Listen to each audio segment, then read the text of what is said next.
মাধ্যমিক পরীক্ষার্থী 2025 এর সকল শিক্ষার্থীকে সালদার স্যার ইউটিউব চ্যানেল থেকে তোমাদের সবাইকে স্বাগতম।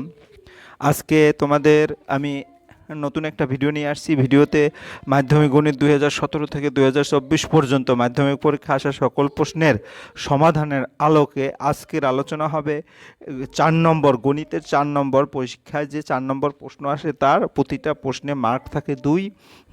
তাই টোটাল প্রশ্ন আছে একটা প্রশ্নে 12টির মধ্যে যে কোনো 10টি প্রশ্নের উত্তর দিতে হয়। হ্যাঁ, এখানে আমি 2024 এবং 2023 এই দুইটি প্রশ্নের সমাধান নিয়ে আলোচনা করব। হ্যাঁ, তাহলে এই প্রশ্নগুলি যদি তোমরা খুব ভালো করে 2023-এ 12টি এবং 2024-এ 12টি ভালো করে বুঝো, তাহলে নিজেরাই কিন্তু বুঝতে পারবে যে 4 নম্বরে আমাদের যে 12টি প্রশ্ন আসে সেটা কীরকম আসে। পরবর্তীতে তোমরা নিজেরাই বই থেকে সুন্দর করে সাজেশন তৈরি করতে পারবে। তাই আলোচনার শুরুতেই তোমাদের বলবো, তোমরা যারা এখনও আমার এই চ্যানেলটাকে সাবস্ক্রাইব করো না, এখনই চ্যানেলটাকে সাবস্ক্রাইব করে বেল আইকনটি প্রেস করে দাও, যাতে আরও পরবর্তীতে এরকম ভিডিও তোমরা পেতে পারো। তাহলে তো প্রথমেই দেখো যে তোমাদের 2024 একটা প্রশ্ন, এই প্রশ্নের প্রথম যে ইনস্ট্রাকশনগুলি তুমি যদি দেখো, ইনস্ট্রাকশনে বলা আছে যে তোমার এখানে ক্যালকুলেটর ব্যবহার করা যাবে না, আর যদি কোথাও কোনো রাফ করতে হয় ডান দিক মার্জিন টেনে রাফ করবে, এবং তোমরা পাইয়ের মান 22/7 ধরে অঙ্কগুলি করতে পারবে। এবং পাটিগণিতের অঙ্ক যদি তুমি বীজগাণিতিক পদ্ধতিতেও করো কোনো সমস্যা নাই, ঠিক আছে, সেটা তুমি পূর্ণাঙ্গ মার্ক পাবে। যাই হোক, এই হচ্ছে তোমার ইনস্ট্রাকশন। এবং আমি সরাসরি চলে যাব 2024 প্রশ্নটা কীরকম সেটা দেখতে। দেখো 2024-এ টোটাল যে কোনো 10টি প্রশ্ন হচ্ছে, নিম্নলিখিত প্রশ্নগুলির উত্তর দাও যে কোনো 10টি, 10 দুগুণ 20 মার্ক। হ্যাঁ, এখানে দেখা যাচ্ছে তোমার 20 মার্ক। তাহলে এই 4 নম্বরে 500 টাকার 10% চক্রবৃদ্ধি সুদের হারে কত বছরের সুদ 105 টাকা হয় নির্ণয় করো। তাহলে এটা 1 নম্বর, 2 নম্বর এরকম করে। যাই হোক, আমি 1 নম্বরেই সরাসরি প্রশ্নটা উত্তর দেওয়ার চেষ্টা করছি। এই দেখো তোমাদের প্রশ্ন আছে 500 টাকার যেটা, তাহলে এখানে ধরি 500 টাকার বার্ষিক 10% চক্রবৃদ্ধি সুদের হারে n বছরে, অর্থাৎ আমরা n বছরটা ধরতে হবে, সুদে 105 টাকা হয়। তাহলে এই যে এখানে এখানে কি হচ্ছে, চক্রবৃদ্ধির যে সুদ এবং আসল তার সূত্র, অর্থাৎ যদি আসল পি হয়, অর্থাৎ পি বলতে এখানে 500 গুণ 1 plus r/100 to the power n, এটা হচ্ছে চক্রবৃদ্ধির সুদ আসল, মাইনাস স্বাভাবিক যে সুদ, সরল সুদ, এই দুটো বিয়োগ করলেই কিন্তু কি পাবো আমরা, দেখা গেছে যে সুদটা হলো সেটা পাবো। তাইলে এখানে ক্যালকুলেশন করি, মানগুলি বসিয়ে কাটাকাটি করি, এই 0 0 কাটা যাবে, তারপরে 10, এখান থেকে যদি আমরা কাটাকাটি করি, এই 500টা 605-এর, এই যে এখানে কিন্তু 105 ছিল, এই 500টা যদি এপাশে নিয়ে যাই তাহলে 605 হয়ে যায়। আর এই 500টা আমি এই 500 যেটা, এটা নিচে ভাগ প্রক্রিয়ায় নিচে নিয়ে আসবো, ঠিক আছে। তাহলে বাম পাশে দেখা গেছে 1 + 1/10 টু দি পাওয়ার 9, আর এখানে যদি আমি কাটাকাটি করি ফাইনালি আমার থাকে 121 ডিভাইডেড 100। তো এর পাওয়ার যদি n দিই, অর্থাৎ ক্যালকুলেশন পাওয়ার তো n আছেই, 11, 10 × 10 = 11, 11/10, আর এখানে কিন্তু 121 কার বর্গ, 11-র বর্গ, আর 10 হচ্ছে 100-র বর্গমূল হচ্ছে 10। যাই হোক, এই করলে দেখা যাচ্ছে আমার দুপাশে 22টা কিন্তু ঠিক হয়ে যায়, অর্থাৎ 11/10, 11/10, তাহলে পাওয়ার ইকুয়াল পাওয়ার হবে, অর্থাৎ n = 2। তাহলে এখানে n = 2 মানে n এর মান হচ্ছে বছর, তাহলে n হচ্ছে 2 বছর, তাহলে উত্তর হবে 2 বছর। আমরা চলে যাই 4-এর 2 নম্বরের প্রশ্নে। একটি অংশীদারি কারবারে ইলা, রহিমা এবং বেলার মূলধনের অনুপাত 3:8:5। ইলার লাভ বেলার লাভের চেয়ে 600 টাকা কম হলে ব্যবসায়ে মোট কত টাকা লাভ হয়েছিল। তা আমরা ধরি ব্যবসায়ে মোট লাভের পরিমাণ x টাকা, এটা যদি আমরা এখানে দেখি, এই যে লাভের পরিমাণ x টাকা, ইলার লভ্যাংশ, তাই আমরা কি লভ্যাংশ কীভাবে নির্ণয় করব, টোটাল যে মূলধনের অনুপাত সেগুলি নিচে যোগ করব, আর যার অংশ তার উপরে রেখে এর সাথে টোটাল অংশ, টোটাল এখানে x টাকা, এই কারণে x দিয়ে গুণ করেছি, পরে এখানে 3 আর নিচে 8 আর 3 11, 11 আর 5 16, অর্থাৎ 3 আর এর সাথে এক্স আছে, থ্রাইজ এক্স ডিভাইডেড 16 টাকা। রহিমার লভ্যাংশ একইভাবে এই যে 8 ডিভাইডেড বাকি যেটা তোমরা বুঝতে পেরেছো 8x/16 টাকা, এবং বেলার লভ্যাংশ এই যে 5 ডিভাইডেড টোটাল অংশ ইন্টু এক্স, অর্থাৎ 5x/16 টাকা। তাই শর্তানুসারে কি বলছে, 600 টাকা কম, কার চেয়ে কার 600 টাকা, ইলার লাভ, বেলার লাভের চেয়ে 600 টাকা কম। তাহলে ইলার লাভ হচ্ছে থ্রাইজ এক্স/16 টাকা ইকুয়াল 5x/16 টাকার কি বেলার বিয়োগ হচ্ছে 600। তাহলে এখান থেকে সিম্পলিফাই করলে এই 5x/16 বাম পাশে নিয়ে আসলাম, অর্থাৎ তোমরা নর্মাল ক্যালকুলেশন করে x সমান 4800 টাকা পাবে, অর্থাৎ মোট লাভের পরিমাণ হবে 4800 টাকা। এরপরে চলে যাচ্ছি 3 নম্বর। এখানে একটা সমীকরণ দেখতে পাচ্ছ, x² - 22x প্লাস 105 ইকুয়াল 0। এই সমীকরণের বীজদ্বয় আলফা ও বিটা হলে 1/α প্লাস 1/বিটার মান নির্ণয় কর। দ্বিঘাত সমীকরণের বীজগণিতের সমষ্টির যে সূত্র আমার আলফা প্লাস বিটা হবে ইকুয়াল কি হবে মাইনাস, এই মাইনাসটা সূত্রের মাইনাস, তারপরে এক্সের সহগ মানে -22 আর ডিভাইডেড x² সহগ মানে x² সহগ কিছু না থাকলে 1 আছে, 1 × x², অর্থাৎ 1, সেই সহগটা লিখে নিলাম। তাহলে কত হলো মাইনাস, এই মাইনাসটা সূত্রের মাইনাস আর এই এক্সের সহগ হচ্ছে -22 ডিভাইডেড মাইনাস প্লাস হয়ে গেল, অর্থাৎ এ আলফা প্লাস বিটা এর মান হচ্ছে 22। দ্বিঘাত সমীকরণের বীজদ্বয় গুণফল কি হবে, আবার গুণফল হবে কনস্ট্যান্ট বা ধ্রুবপদ মানে 105 উপরে আর নিচে হচ্ছে x² সহগ 1 লিখে দিলাম, অর্থাৎ ফাইনালি আমরা 105 পেয়েছি। তাহলে আমাদের 1/α প্লাস 1/বিটার মান কিভাবে নির্ণয় করব, 1/α প্লাস 1/বিটা যদি আমরা এলসিএম বা লসাগু করি আলফা প্লাস বিটা, তা আলফা প্লাস বিটার মান পাচ্ছি 22 এবং আলফা বিটার মান 105, উত্তর হবে 22 ডিভাইডেড 105। আশা করি বুঝতে পেরেছো। এবার 4 নম্বরের প্রশ্নে চলে যাব। যদি থ্রাইজ x - 2y অনুপাত থ্রাইজ x প্লাস 2y সমান 4:5 হয়, তবে x প্লাস y অনুপাত x মাইনাস ওয়াই এর মান কত। তাহলে আমরা দেখছি এটা সমান এটা দেওয়া আছে, তারপর অনুপাতের নিয়ম অনুসারে প্রথমটা উপরে যাবে আর নিচে ডান পাশেরটা নিচে আসবে, সে একইভাবে দুই পাশে করলাম। তারপরে কি করব, আর গুণন করব 5 এর সাথে আর এটা 4 এর সাথে। তাহলে আর গুণন করার পরে গুণ করলাম, গুণ 5 × 3 15x মাইনাস 5 × 2 মানে 10y, এভাবে করে আমরা আর গুণ করে ক্যালকুলেশন করে x/y অর্থাৎ থ্রাইজ x সমান 18y বা x/y সমান 18/3, অর্থাৎ তারপরে কি পাবো, কাটাকাটি করলে 318 উপরে 6 পাবো। এখন আমার নির্ণয় করতে বলছে x প্লাস ওয়াই, তাহলে আমি আবার কি করব, যোজন বিয়োজন যেটাকে বলে, অর্থাৎ x উপরেরটা প্লাস নিচেরটা ডিভাইডেড x উপরেরটা মাইনাস নিচেরটা সমান সমান x 6 + 1 6 - 1। তাহলে কি হবে, x plus Y divided x minus Y সমান 7/5, অর্থাৎ অনুপাতটা হবে কত, x প্লাস ওয়াই অনুপাত x মাইনাস ওয়াই 7:5। তারপরে আমরা যদি দেখি এখানে কি আছে, ও কেন্দ্রীয় বৃত্তে বিওসি ব্যাস এবিসিডি বৃত্তস্থ চতুর্ভুজের কোণ এডিসি সমান 180 ডিগ্রি হলে কোণ এসি বি এর মান নির্ণয় করো। আমরা যদি দেখি এখানে কি বলবো, এ বি সি ডি বৃত্তস্থ চতুর্ভুজের বিওসি হচ্ছে ব্যাস, তাই বিওসি কি ওই যে বিওসি এটা ব্যাস, তারপরে কোণ এডিসি সমান 110 ডিগ্রি এটা দেওয়া আছে, অর্থাৎ এ ডিসি এটা হচ্ছে 110 ডিগ্রি। তাহলে তোমার কোণ এবিসি, তাহলে কোণ এবিসি কই, এ বি সি, এই কোণটা কত হবে, এই কোণটা হবে 180 বিয়োগ 110, 180 বিয়োগ 110 সমান 70 ডিগ্রি। কেন এই কোণ 180, কারণ বাকি যে তিনটা যে আমার এই দুটো কোণের যোগফল হচ্ছে 180 ডিগ্রি, তো একটা পেয়ে গেলাম আর একটা বিয়োগ করলেই 70 ডিগ্রি, অর্থাৎ এবিসি কোণ আমরা পেয়ে গেলাম 70। চতুর্ভুজের বিপরীত কোণ পরস্পর সম্পূরক। আবার কোণ এটা হচ্ছে কারণ বলেছে বিএসি কোণ সমান হচ্ছে 90 ডিগ্রি, বিএসি কোণ এটা কি বৃত্তস্থ কোণ, অর্ধবৃত্তস্থ কোণ, তাই না, অর্ধবৃত্তস্থ কোণ হচ্ছে সবসময় 90 ডিগ্রি। এবিসি ত্রিভুজের ক্ষেত্রে কোণ এবিসি সমান 90 ডিগ্রি যেটা আমরা পেলাম, এবং বিএসি 90। তাহলে এখান থেকে এসিবি এটা কীভাবে করবো, 180 থেকে এই বাকি দুটো কোণ যদি আমরা বিয়োগ করে দেই, তাহলে আমরা এই যে বাকি দুটো কোণ যদি আমরা বিয়োগ করে দিই, তাহলে 180 বিয়োগ 70 যোগ 90, অর্থাৎ এখান থেকে 180 থেকে 160 গেলে 20 ডিগ্রি, শুধু 20 ডিগ্রি হবে। আশা করি বুঝতে পেরেছো। এবার সরাসরি 6 নম্বরের প্রশ্নে যাব। এবিসিডি ট্রাপিজিয়ামের বিসি সমান্তরাল এডি সমান 4 সেন্টিমিটার, যেমন চিত্রে তোমরা দেখতে পাচ্ছ। এসি এবং বিডি কর্ণদ্বয় পরস্পর এমনভাবে অবিন্দুতে ছেদ করেছে যেন AO by OC A O by O C divided D O by O B, D O by O B equal 1/2 হয়, তাহলে বিসি এর দৈর্ঘ্য কত? ত্রিভুজ এওডি, এওডি মানে কি, এ ও ডি অর্থাৎ এই ত্রিভুজটা, ঠিক আছে।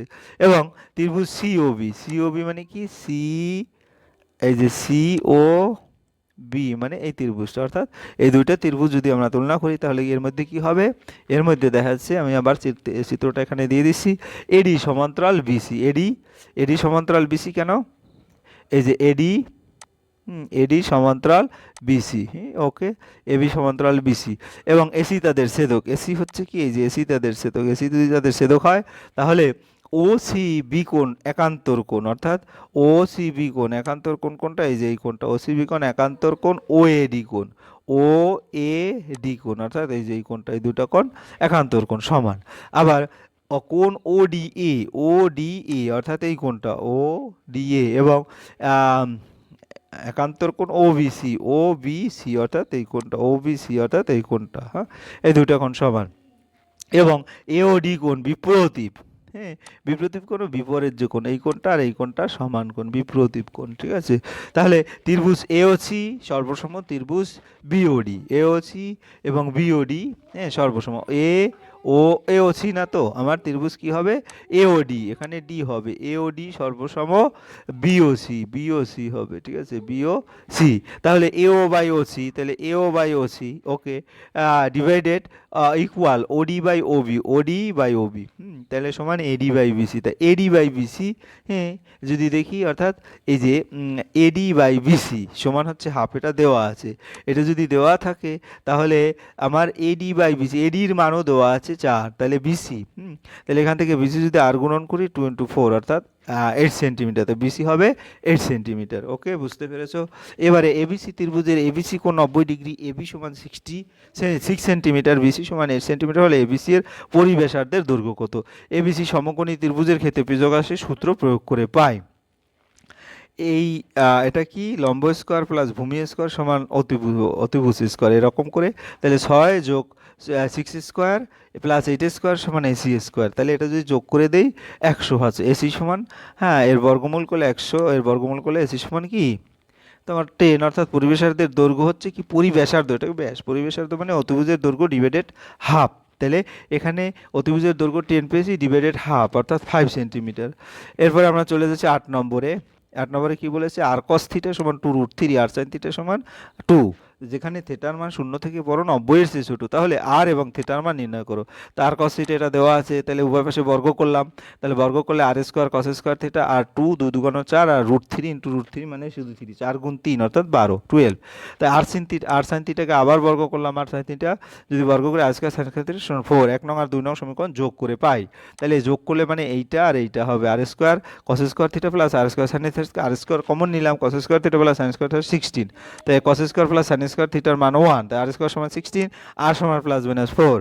আচ্ছা, ওকে, এরপরে আমরা দুটাকে ভাগ করলাম, অর্থাৎ R sine theta divide R cos theta, তো এখান থেকে কি কাটা যাবে, এটা কেটে যাবে, sine theta by cos theta tan theta হয়, এই 2 কেটে যাবে, 1/√3 হয়, 1/√3, ট্যানের মান কত, 1/√3, ট্যানের মান 30 ডিগ্রি, তাহলে থিটা সমান 30 ডিগ্রি, আশা করি বুঝতে পেরেছো। এরপরে চলে যাচ্ছি আমরা 9 নম্বর, সাইন এ প্লাস বি ইকুয়াল 1, কস এ মাইনাস বি ইকুয়াল 1 হলে কট 2a এর মান কত, তাই সাইন এ প্লাস বি মানে কি, সাইন এ প্লাস বি, সাইনের কত মান 1, 90 ডিগ্রি, তাই সাইন 90, তাই এ প্লাস, এই যে সাইন সেন যদি আমি আলাদা করে দিই কোন সমান কোন হয়, অর্থাৎ এখানে কত আসবে, এখানে 90 ডিগ্রি আসবে, এ প্লাস বি সমান 90 ডিগ্রি। আবার কস এ মাইনাস বি, কস এ মাইনাস বি কত, 0 ডিগ্রি, তাহলে এ মাইনাস বি সমান কত, 0, বা এখন এই যে এ প্লাস বি যদি 90 হয় আর এ মাইনাস বি যদি 0 হয়, এই দুটো যোগ করলে বিবি চলে যায়, 2a সমান 90, এ সমান 45 ডিগ্রি, তো কট 2a মানে কট 90, কট 90 এর মান 0, তাহলে কট 90 এর মান হবে 0, দ্যাট মিনস কট 2 এর মানও 0। এবার 10 নম্বরের প্রশ্নে যাই, একটি গোলকের ব্যাসার্ধের দৈর্ঘ্য দ্বিগুণ করলে বক্রতলের ক্ষেত্রফল শতকরা কত বৃদ্ধি পাবে? ধরি একটি গোলকের ব্যাসার্ধের দৈর্ঘ্য আর একক, গোলকের বক্রতলের ক্ষেত্রফল 4πr², এখন গোলকের ব্যাসার্ধের দৈর্ঘ্য দ্বিগুণ করলে এর ব্যাসার্ধ হবে 2r একক এবং বক্রতলের ক্ষেত্রফল হবে 4π × 2r², অর্থাৎ 16πr² বর্গক। বক্রতলের ক্ষেত্রফলের শতকরা বৃদ্ধি হলো কি, যেটা 16π² পরবর্তীতে এবং আগে ছিল 4π², বিয়োগ করলে কত হলো এটা ডিভাইডেড আগের যেটা, তাহলে আমি পাই স্কোয়ার কেটে গেলাম, অর্থাৎ 300% বেড়ে যাবে, তাহলে উত্তর হবে 300%। এবার আমরা 4-11 নম্বর যে একটি ঘনকের প্রতিটি তলে কর্ণের দৈর্ঘ্য 6√2 সেন্টিমিটার হলে ঘনকের সমগ্র তলের ক্ষেত্রফল কত? ঘনকের প্রতিটি তলের একটি বর্গক্ষেত্র জানি, ঘনক যেহেতু ঘনকের 4টি বাহু সমান, ধরি ঘনক প্রতিটি বাহুর দৈর্ঘ্য সেন্টিমিটার, তাহলে a√2 সমান 6√2, তাই √2 চলে গেলে এ সমান 6, তাহলে আমরা উত্তর পাবো কত? ঘনকের সমগ্র তলের ক্ষেত্রফল হবে সূত্র হচ্ছে 6 ইন্টু বাহু স্কোয়ার, তাই 6 ইন্টু বাহু মানে কি স্কোয়ার, এখানে 6 ইন্টু 6 স্কোয়ার, কাটাকাটি করলে গুণ করলে 216 বর্গ সেন্টিমিটার। আশা করি বুঝতে পেরেছো। এবং 12 নম্বরের প্রশ্ন, একটি পরিসংখ্যান বিভাজনে গড় 7, তাই সামেশন এ পাই এক্স ইকুয়াল 140 হলে সামেশন এ পাই এর মান কত নির্ণয় করো। তা আমরা জানি গড় যেহেতু সামেশন এ পাই এক্স আই ডিভাইডেড সামেশন এ পাই, তাহলে এখানে এ পাই এক্স এর মানে 140, এ পাইটা এখানে 7 আর গুণন করে এইটা যাবে এখানে, 7টা নিচে চলে যাবে, 140 20, অর্থাৎ সামেশন এ পাই এর মান 20 পেলাম। এরপরে আমরা কিন্তু 2004-এর প্রশ্ন এটা ছিল, আশা করি অত বেশি কঠিন প্রশ্ন আসে না, 2023-এর প্রশ্নটা দেখবো, কারণ আমরা একটা ভিডিওতে আরও অনেক না দিলে তোমরা এখন পরীক্ষা চলে আসছে খুব তাড়াতাড়ি। যাই হোক, এবার 2023 পর্যন্ত দেখো 4 নম্বরের যে প্রশ্নগুলি আছে, এখানেও যে কোনো 10টি প্রশ্নের উত্তর দাও, প্রশ্নগুলি একটু দেখে নাও এক চোখ বুলিয়ে, তারপর আমি প্রতিটা প্রশ্ন আবার ডিটেলস আলোচনা করব। এই হচ্ছে টোটাল 12টি প্রশ্ন। এবারে চলে যায় 1 নম্বর, শতকরা বার্ষিক সুদের হার কত হলে কোন টাকার 5 বছরের সুদ আসলের 2/5 অংশ হবে তা নির্ণয় করি। ধরি বার্ষিক সরল সুদের হার r%, আসল হচ্ছে x টাকা, তাহলে 5 বছরের সুদের পরিমাণ PTR ডিভাইডেড 100, সূত্র এই অনুসারে P হচ্ছে x, T হচ্ছে 5 এবং R হচ্ছে RA এবং 100, তাহলে এখানে x আর ডিভাইডেড কাটাকাটি করলাম, 5 20 100, x আর ডিভাইডেড 20, শর্ত অনুসারে x আর ডিভাইডেড 20 সমান 2x/5, কারণ যে আসল তার কী পারবে 5/2 হবে এই কারণে, তাহলে আর সমান এক্সে চলে গিয়ে যেটা আর থাকে 4 করে 8, অর্থাৎ বার্ষিক সুদের হার 8%। আশা করি বুঝতে পেরেছো।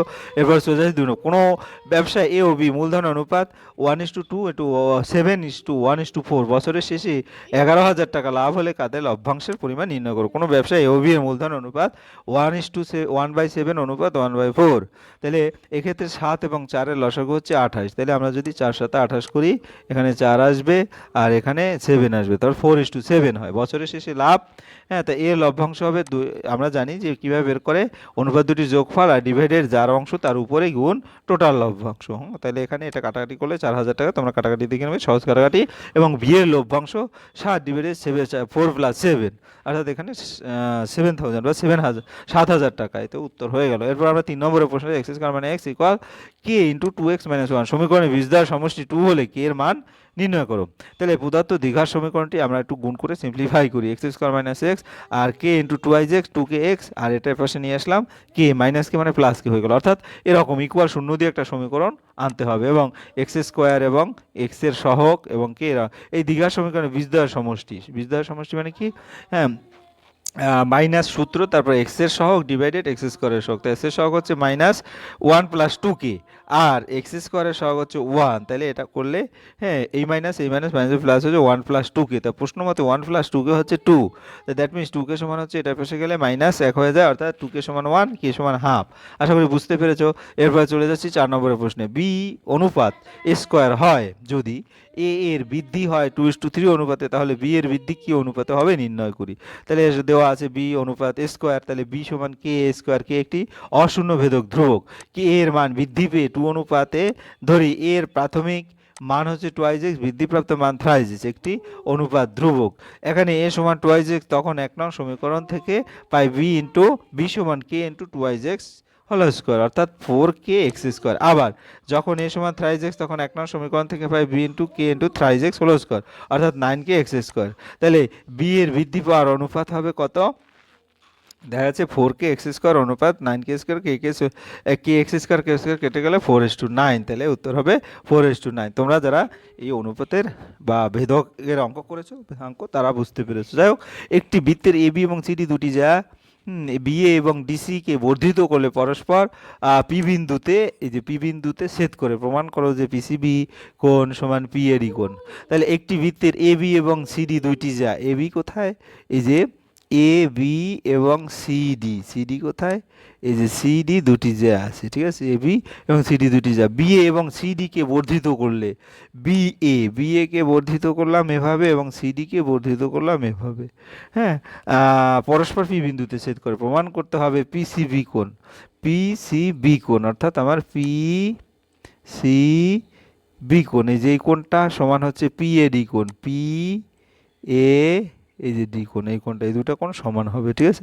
অর্থাৎ মূলত এই কোণটা আর এই কোণটা, এই দুইটা কোণ সমান হবে। তাহলে বিসিবি কোণ সমান বিএডি কোণ, একই বৃত্তাংশস্থ বৃত্তস্থ কোণ, বিসিবি কোণ, বি সি, হ্যাঁ বিসিবি কোণ, মানে এখানে যদি আমরা নিই এই কোণটা, ঠিক আছে। আবার বিএডি কোণ, বি এ ডি কোণ, হ্যাঁ বিএ ডি কোণ, এই দুইটা কোণ সমান, কাজে একই বৃত্তাংশ বৃত্তস্থ কোণ। আবার পিসিবি কোণ সমান 180 মাইনাস বিসিডি, আবার পিএডি কোণ সমান 180 মাইনাস বিএডি।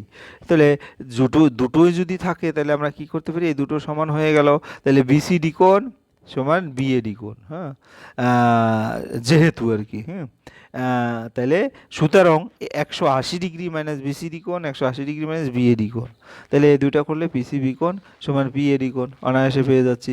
যাই হোক, এরপর আমরা 6 নম্বরের প্রশ্নে যাব। 6 নম্বরের প্রশ্ন যদি করি, এবিসি ত্রিভুজের এসি এবং বিসি বাহুর উপর যথাক্রমে এল ও এম দুটি বিন্দু এমনভাবে স্থাপন করা যায় এল এম, হ্যাঁ সমান্তরাল এবি এবং এ এল, এ এল, এ এল মানে এ এল সমান এক্স মাইনাস টু একক হয়, এসি সমান টু এক্স প্লাস থ্রি একক হয়, এভাবে দেওয়া আছে।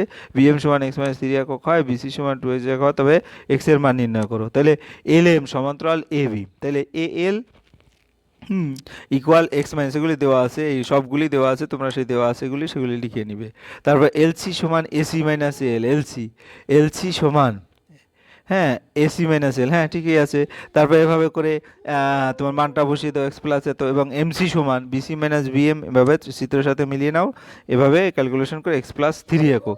থ্যালাসের উপপাদ্য অনুসারে, থ্যালাসের উপপাদ্য কি, এ এল ডিভাইডেড এলসি, অর্থাৎ এ এল ডিভাইডেড এলসি একটা মধ্যে, এবং বিএম ডিভাইডেড এমসি, হ্যাঁ এই। তারপরে আমি মানগুলি বসিয়ে দিই, মানগুলি বসিয়ে ক্যালকুলেশন করে দেখি এক্স এর মান হলো 9, ঠিক আছে। তাহলে তবে এক্স এর মান হচ্ছে 9, এভাবে থ্যালাসের উপপাদ্য অনুসারে সেই কথাটা মনে রাখতে হবে, তারপর নর্মাল ক্যালকুলেশন। যাই হোক, এরপরে চলে যাচ্ছি 7 নম্বরের প্রশ্ন। 7 নম্বরের প্রশ্ন, দুটি বৃত্ত পরস্পরকে সি বিন্দুতে বহিঃস্পর্শ করে, বৃত্ত দুটি একটি সাধারণ স্পর্শক এ বি, বৃত্ত দুটিকে এ ও বি বিন্দুতে স্পর্শ করে, এসিবি এর মান নির্ণয় করো। দেওয়া আছে এভাবে, তাহলে ধরি কিউ এবং আর বিন্দু দুটি বৃত্তকে পরস্পর সি বিন্দুতে বহিঃস্পর্শ করেছে, হ্যাঁ এই যে সি বিন্দুতে বহিঃস্পর্শ করেছে। এ বি বৃত্তটি সাধারণ স্পর্শক, এ বি বৃত্তটি দুটি সাধারণ স্পর্শক, পি বিন্দু থেকে কিউ কেন্দ্রীয় বৃত্তের উপর দুটি স্পর্শক পি এ এবং পিসি টানা হয়েছে, পি এ এবং পিসি টানা হয়েছে, ঠিক আছে, পি এ এবং পিসি টানলাম। তারপরে যেটা কি হবে, পি এ সমান পিসি, পি এ সমান হচ্ছে পিসি এরকম, ঠিক আছে। তাহলে তোমার গিয়ে হলো পিএসি কোণ সমান পিসি কোণ, কারণ যেহেতু পিএ সমান পিসি এটা হবে। আবার পি বিন্দু থেকে আর কেন্দ্রীয় বৃত্তের উপর দুটি স্পর্শক পিবি এবং পিসি টানা হয়েছে, সুতরাং পিবি সমান পিসি, তাহলে এবং পিবিসি কোণ সমান পিসিবি কোণ, অর্থাৎ এসি বি কোণ সমান পিসিএ কোণ প্লাস পিসিবি কোণ, এসি বি কোণ সমান পিএসি কোণ প্লাস পিবিসি কোণ, পিসি এর পরিবর্তে পিএসি বসাইছি। এসি বি কোণ সমান 180 মাইনাস এসিবি, বা এই এসিটা এপাশে নিলে 2 এসি বি কোণ সমান 180 ডিগ্রি, বা এসি বি কোণ সমান 90 ডিগ্রি। ওকে, ক্লিয়ার, বুঝতে পেরেছো? এবার ট্যান টু এ সমান কট ও এ মাইনাস 30 হলে সেক এ প্লাস 20 এর মান নির্ণয় করো। ট্যান টু এ সমান কট, তাহলে ট্যান এটা এখানে কি করব, ট্যান টু এ মানে কট 90 মাইনাস টু এ সমান কট এ মাইনাস 30, তাহলে কোন সমান কোন হবে, অর্থাৎ আমরা যদি এটাকে দেখি তাহলে এটা সমান এটা হয়ে যাবে। তাহলে 90 মাইনাস টু এ সমান এ মাইনাস 30, 90 প্লাস 30 আর 2a প্লাস অর্থাৎ 3a, তাহলে এ সমান হবে 40, কারণ 3a সমান 120। তাহলে সেক এর পরিবর্তে 40 প্লাস 20, দ্যাট মিনস সেক 60, সেক 60 মানে কি 2 ডিগ্রি, 2 মান সেক 60 সেকেন্ড, বা সেক 60 মান হচ্ছে 2। এরপরে আমরা চলে যাচ্ছি ট্যান থিটা ইকুয়াল 8/15 হলে সাইন থিটার মান নির্ণয় করো। ট্যান থিটা সমান 8/15, অর্থাৎ লম্ব বাই ভূমি। আমি যদি ছবিটা আঁকি, এরকম ছবি হবে, তাহলে এই লম্ব হচ্ছে 8 এবং ভূমি হবে 15, ঠিক আছে এরকম। তাহলে ধরি লম্ব 8K, এখানে 8K ধরলাম, আর ভূমি হবে তাহলে 15K।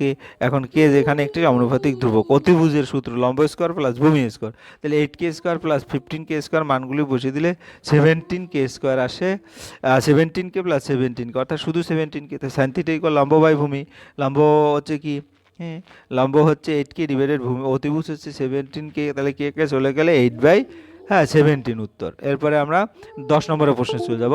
একটি লম্ব বৃত্তাকার শঙ্কুর আয়তন ভি ঘন একক, ভূমিতলের ক্ষেত্রফল এ বর্গ একক এবং উচ্চতা এইচ একক হলে AH/3B এর মান নির্ণয় করো। ধরি লম্ব বৃত্তাকার শঙ্কু ভূমিতলের ব্যাসার্ধ আর একক, যেহেতু উচ্চতা এইচ একক, আয়তন ভি সমান 1/3 পাই আর স্কোয়ার, এটাই তো এইচ, তাই না? তাহলে 1/3 পাই আর স্কোয়ার, ভূমিতলের ক্ষেত্রফলের সূত্র আর স্কোয়ার সমান হচ্ছে এ, তাহলে এ এইচ, তাহলে ভি সমান 1/3 এ এইচ বা 3B সমান এইচ, বা এখানে যদি আমি 3B দ্বারা কাটি তাহলে AH/3B সমান 1, উত্তর প্রমাণিত হলো 1, তাহলে উত্তর। এবার সমান দৈর্ঘ্যের ব্যাসার্ধ সমান উচ্চতা বিশিষ্ট নিরেট লম্ব বৃত্তাকার সহ নিরেট লম্ব বৃত্তাকার শঙ্কুর আয়তনের অনুপাত নির্ণয় করো। ধরি নিরেট লম্ব বৃত্তাকার সহ নিরেট লম্ব বৃত্তাকার শঙ্কুর ব্যাসার্ধের উচ্চতা যথাক্রমে আর একক এবং এইচ একক, এদের আয়তনের অনুপাত পাই আর স্কোয়ার এইচ, অর্থাৎ পিলনের আর এটা হচ্ছে কি 1/3 পাই আর স্কোয়ার এইচ, এটা কি হচ্ছে লম্ব বৃত্তাকার শঙ্কু, তাহলে 1/3 পাই আর স্কোয়ার এইচ, তাহলে অনুপাত পাই আর স্কোয়ার এইচ পাই স্কোয়ার কাটা গেলে 1/3 1:1/3, এটাকে সরলানুপাত করলে 3:1, উত্তর। ঊর্ধ্বক্রমে সাজানো 6, 8, 10 এত তথ্যের গড় ও মধ্যমা সমান হলে এক্স এর মান নির্ণয় করো। তো প্রদত্ত তথ্য সংখ্যাগুলোর গড় হচ্ছে, আমরা যদি দেখি 49 প্লাস এক্স, অর্থাৎ এগুলি সব যোগ করলে 49 প্লাস এক্স ডিভাইডেড 6 কেন, যেহেতু 6টা সংখ্যা। আবার প্রদত্ত সংখ্যাগুলোর মধ্যমা যেহেতু 6টা, কাজে মাঝের দুটো 10 আর 12, তাই তো? তাহলে 10 + 12 ডিভাইডেড 2 সমান 11, এটা দেওয়া আছে, অর্থাৎ ও ক্যালকুলেশন করলে 11 হয়। তাহলে আমার এই দুটো যদি সমান হয় তাহলে 49 প্লাস এক্স ডিভাইডেড 6 সমান 11, এখান থেকে ক্যালকুলেশন করলে দেখা যাচ্ছে এক্স সমান 17 আছে, এক্সের মান হচ্ছে 17। এতক্ষণ তোমরা আমার এই ভিডিওটি দেখেছো, হ্যাঁ ভিডিওটি দেখে তোমরা কিন্তু অবশ্যই, যদি তোমরা স্কিপ না করে দেখো তাহলে অবশ্যই এই দুটো ইয়ার অর্থাৎ 2023 এবং 2024-এ কীরকম প্রশ্ন আছে সে সম্পর্কে ধারণা পাবে। আমি পরবর্তী ভিডিওতে আবার বাকি 2022 এবং 2020-র প্রশ্ন নিয়ে আলোচনা করব। আশা করি তোমরা সিরিয়ালি সকল ইয়ারের প্রশ্ন যদি উত্তরগুলি তোমরা দেখো, আশা করি তোমরা প্রশ্ন সম্পর্কে সম্পূর্ণ আইডিয়া হবে, কারণ 2017 থেকে 2024 টোটাল এত প্রশ্ন দেখলে আশা করি তোমার প্রশ্ন সম্পর্কে আইডিয়া আর তোমাদের আর কোনো বাকি থাকবে না। যাই হোক, তারপর আবারও বলছি, যদি আমার এই ভিডিওটা একটু ভালো লেগে থাকে লাইক কমেন্ট শেয়ার করতে ভুলবে না, আর প্লিজ প্লিজ প্লিজ যদি তোমরা কেউ সাবস্ক্রাইব এখনও করে না থাকো তাহলে সাবস্ক্রাইব করে বেল আইকনটি প্রেস করে রাখো। আজ এই পর্যন্ত, পরবর্তীতে আবার নতুন কোনো ভিডিও নিয়ে হাজির হবো। ধন্যবাদ সবাইকে।